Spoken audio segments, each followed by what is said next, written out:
Halo guys, bersama saya lagi dalam Orang Indopo Channel dalam segmen Suara Orang Kampung. Berita panas dan menggempakan sahabat-sahabat semua. Ya, bekas ahli PAS, pemimpin PAS membuat pendedahan, penyelewengan dalam parti PAS sahabat-sahabat semua. Wow, ini dia. Dan satu lagi yang ingin saya sampaikan kepada kita adalah kaki sakau yang didakwa meminta dan juga menerima rasuah dalam skandal Jana Wibawa akan dikatakan akan bertanding pada PRN Selangor yang akan datang ini, sahabat-sahabat semua.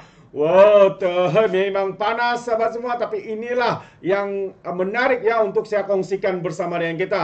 Namun sebelum itu sahabat semua, jangan lupa juga untuk terus support Orang Indopo Channel dengan cara tekan butang subscribe, like dan share. So, mari kita ikuti berita gempa hari ini sahabat semua. Lagi penyelewengan PAS didedah. Bekas Setiausaha Majlis Syura Ulama tampil dakwa hadis jemaah muslimin ditafsir ikut kepala ketuanya. Patutlah Muhyiddin katakan sebelum ini PAS adalah parti ajaran sesat.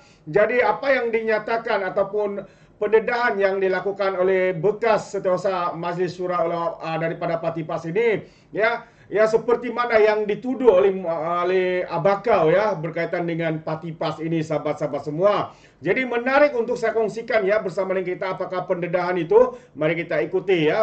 Penyelewengan maksud hadis jemaah muslimin oleh PAS ya. Perlembagaan UMNO telah dipindah pada tahun 2019, meletakkan perjuangan mendukung cita-cita agama Islam sebagai keutamaan. Jadi perjuangan menegak, mempertahan dan mengembangkan Islam adalah perjuangan yang telah termaktub dalam perlembagaan UMNO, kata bekas ya Setiausaha Majlis Syura Ulama PAS ini. Jadi jangan hanya mendakwa PAS sebagai parti yang memperjuangkan Islam lalu menafikan perjuangan Islam parti lain, katanya. Apabila masuk PAS semua dosa disucikan termasuk dosa memali dan diangkat setinggi-tingginya. Mereka yang meninggalkan PAS pula dianggap seolah keluar daripada perjuangan Islam lalu dimaki dan dikutuk. Sejak bila pula perjuangan Islam hanya milik PAS soalnya? Dan sejak bila pula Islam menghalalkan makian dan kutukan pada orang yang berbeza pandangan dan parti? Dan adakah, katanya lagi, adakah ciri-ciri perjuangan Islam yang makian menjadi manisan lidah meski di waktu lain lidah basah dengan zikir? Soalnya lagi, orang yang meninggalkan PAS dihukum keluar daripada jemaah Islam, sedangkan hakikat sebenarnya ialah PAS bukannya jemaah Islam, katanya. Sebagaimana disebut dalam hadis Sahih Bukhari Muslim, riwayat Huzaifah bin Yaman, tetapi hanya satu jemaah dan kumpulan kecil dari jemaah umat Islam yang besar diketuai oleh seorang ketua negara umat Islam, katanya.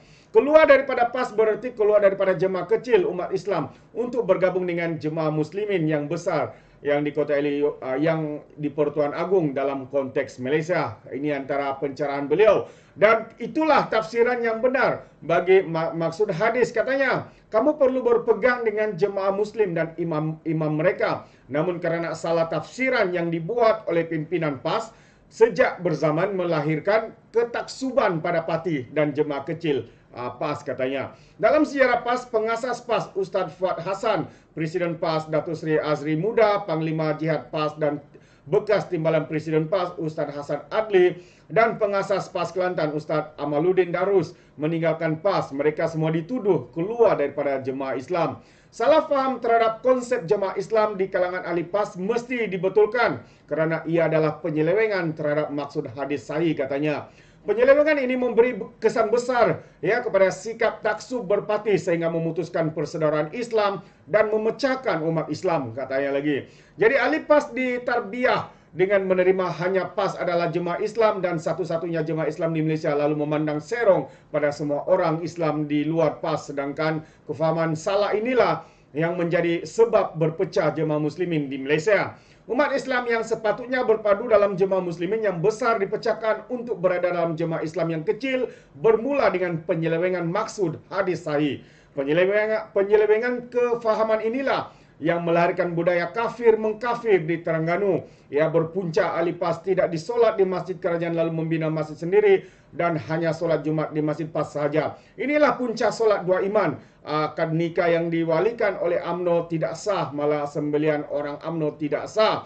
Ya, PAS telah undur jauh ke belakang, katanya. di saat gerakan Islam yang lain seluruh dunia menerima pelbagai jemaah-jemaah kecil, ya, dan kepelbagaian parti politik yang memperjuangkan Islam sebagai cara hidup. Keluar dan masuk, ya. Keluar dan masuk parti lain serta penubuhan parti baru adalah fenomena gerakan dakwah di negara-negara Islam, tetapi ia tidak diiktiraf oleh PAS kerana dakwaan mereka hanya PAS yang memperjuangkan Islam di Malaysia.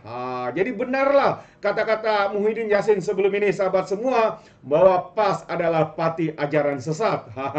Jadi apapun hari ini Muhyiddin berada di dalam PAS dan diangkat oleh pemimpin-pemimpin PAS. Sedangkan sebelum ini Muhyiddin mengatakan parti PAS adalah parti ajaran sesat. Besar kesannya pada umat Islam. Besar kesannya pada umat bermula dengan penyelewengan terhadap maksud hadis. Katanya, saya tidak salahkan ahli PAS yang tidak mendalami Islam dan tidak mampu merujuk kepada syarah-syarah hadis, tapi saya menyala alim ulama PAS yang menyelewengkan maksud sebenar hadis, tidak seperti yang dihuraikan oleh alim ulama Islam seperti Imam Nawawi dalam syarah Minhaj, katanya.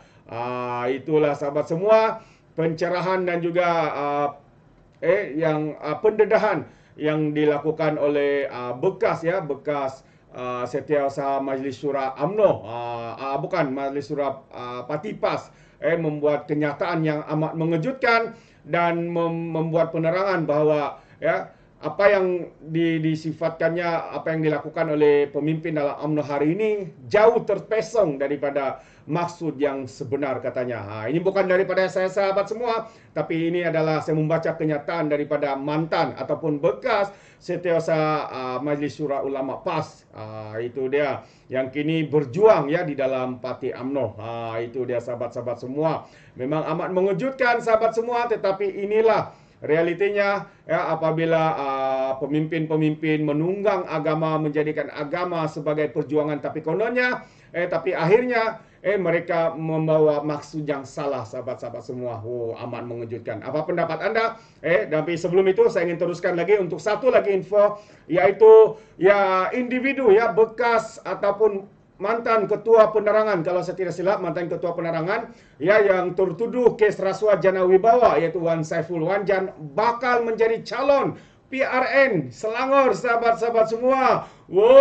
Bagaimana dengan warga Selangor? Adakah anda akan memberi undi kepada calon ini yang hari ini didakwa di mahkamah kerana dikatakan meminta dan juga menerima suapan bernilai jutaan ringgit dalam skandal Jana Wibawa ketika Kerajaan Perikatan Nasional di bawah pimpinan Muhyiddin Yassin memerintah negara kita, sahabat-sahabat semua. Hari ini pula kita didengarkan perkabaran yang amat menggempakan. Wan Saiful Wanjan akan bertanding menjadi calon pada PRN Negeri Selangor. Itu dia. Adakah Negeri Selangor akan mengundi individu ini atau tidak? Jadi kalau kita imbas semula, tertuduh kes rasuah projek Jana Wibawa yang juga ahli Parlimen Tasik Gelugur, ya, Wan Saiful Wanjan dan anak bekas pengurusi Barisan Nasional Negeri Tan Sri Noh Omar disebut-sebut antara individu bakal bertanding atas tiket Perikatan Nasional di Selangor dalam pilihan raya negeri yang akan datang. Jadi memetik sinar, Wan Saiful bakal bertanding bagi merampas kerusi Dewan Undangan Negeri Sungai Ramal di bawah Parlimen Bangi yang kini disandang Mazwan Johar dari Parti Amanah Negara. Jadi sementara itu sumber juga mendedahkan anak Noh Omar, ya, Nurul Sazwani pula dikatakan bakal bertanding di kursi Permatang, yaitu salah satu dun di bawah Parlimen Tanjung Karang pada PRN nanti. Itu dia antara perkembangan-perkembangan yang agak mengejutkan, sahabat semua, ya, apa yang berlaku di dalam negara kita hari ini.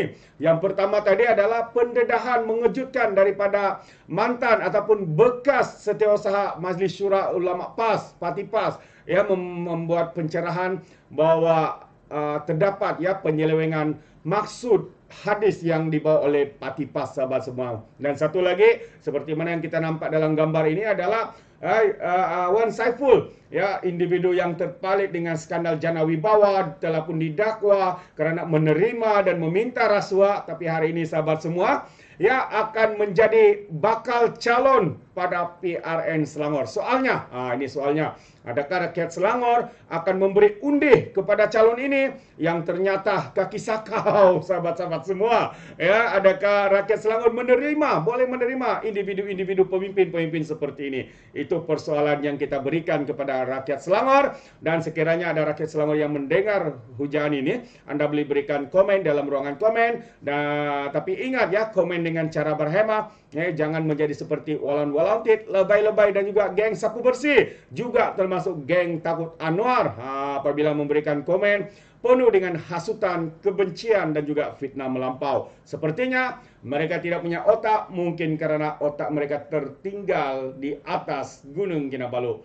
Alright, so terima kasih. Izinkan saya untuk mengundurkan diri, dan seperti biasa, peribahasa mengatakan, tapapun kangkap, 2 tahun keinginan. Dalam bahasa Melayu, tepuk dadah, tanya selera. Sekian saya daripada Orange Channel. Kita berjumpa lagi dalam info dan update yang seterusnya. Sekian. Bye-bye.